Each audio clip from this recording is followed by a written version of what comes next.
Olá, Pai do Senhor. Vamos continuar nossa leitura do livro Baby do Espírito Santo.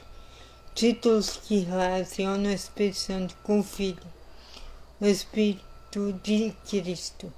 O que significam esses diamantes negros? Perguntei para um amigo quando estávamos para subir em um telesférico montanha acima em Aspen, no Colorado. Durante minha primeira e última tentativa de esquiar, eu não gosto de frio nem de neve, mas de algum jeito fui convencido a esquiar. Quando vemos as pessoas esquiando, tudo parece tão fácil, sem esforço algum, mas acho que deve haver uma conspiração para atrair pessoas insuspeitas como eu para as ladeiras mas acho que deve haver uma conspiração para atrair pessoas insuspeitas como eu para as ladeiras a fim de quebrar-lhe todos os ossos do corpo. A ideia era começar de uma encosta suave com a ajuda de um instrutor gentil e incentivador, pontuando o programa com descansos e chocolate quente na cabana principal. Já meu amigo pensava mais em descer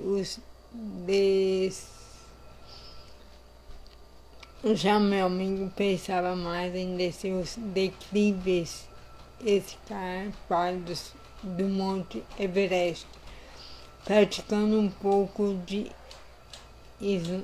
slalom para as Olimpíadas de Inverno. Se você conhece um mínimo sobre esquiar, sabe que uma trilha diamante negro é a mais perigosa e deve ser feita apenas por pessoas com experiência. Como eu pouco sabia sobre esquiar, não tinha consciência desse fato quando embarquei no telesférico. Estávamos indo para a maior montanha que eu já vira na vida. Estávamos indo para a maior montanha que eu já vira na vida. Algo que Sandra Hussein teria chamado de mãe de todas as montanhas.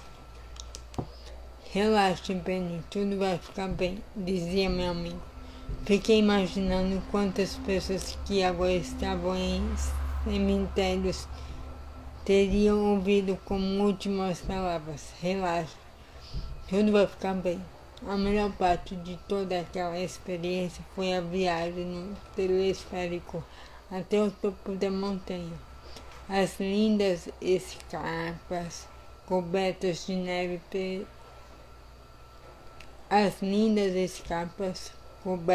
neve pareciam muito tranquilizadoras e convidativas. Não havia qualquer indicativo das tristezas reservadas para mim quando tentei descer lá de cima. Algo semelhante à última refeição de um condenado à morte, que não reservava qualquer presságio para a execução seguinte.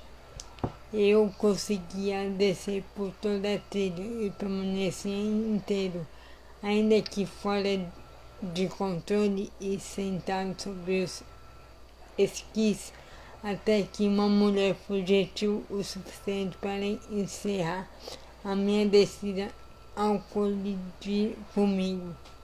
Então tirei os esquis e caminhei o resto da descida.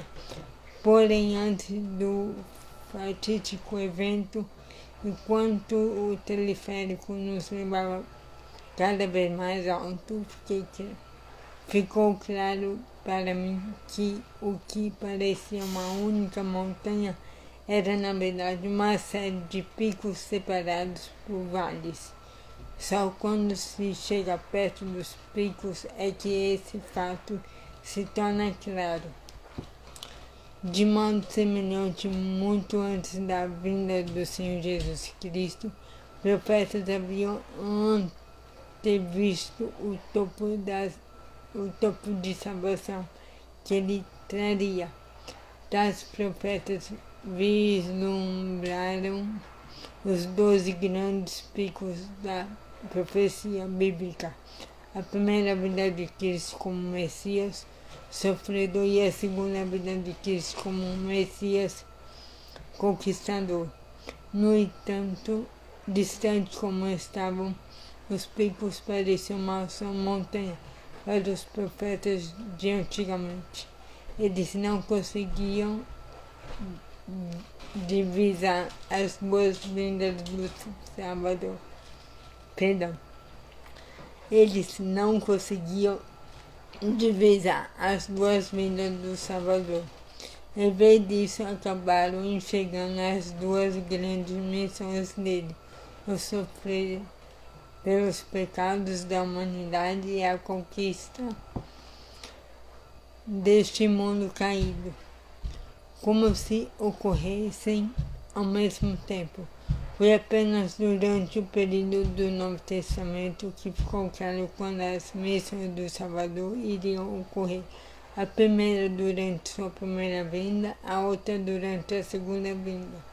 Acho que foi sobre isso que escreveu Pedro quando declarou: foi a respeito dessa salvação que os profetas que falaram da graça destinada a vocês investigaram e examinaram, procurando saber o tempo e as circunstâncias para os quais apontava o Espírito de Cristo que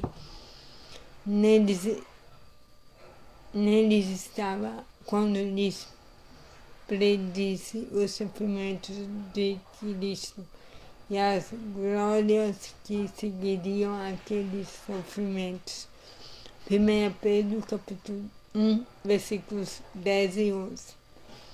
O título acima mencionado nessa passagem profética é muito interessante, porque serve como lembrete de várias coisas. Primeiro, de que o Espírito do Senhor inspirou os autores das Escrituras, pois jamais a profecia teve origem da vontade humana, mas homens falaram da parte de Deus, impelidos pelo Espírito Santo.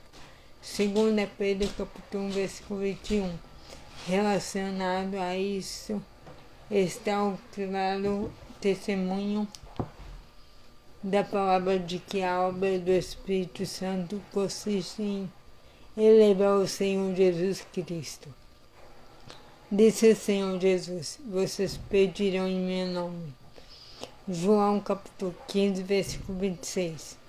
Segundo, de que as Escrituras focam em Jesus Cristo. O testemunho de Jesus é o espírito de profecia.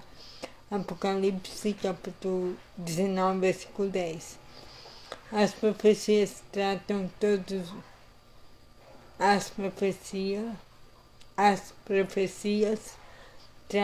todas do Senhor Jesus, de modo que quando o Espírito do Senhor está envolvido com alguma profecia ou com algum profeta, ele está trabalhando para espalhar mensagens sobre o Senhor Jesus.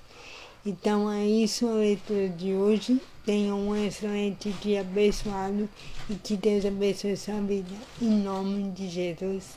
Amém.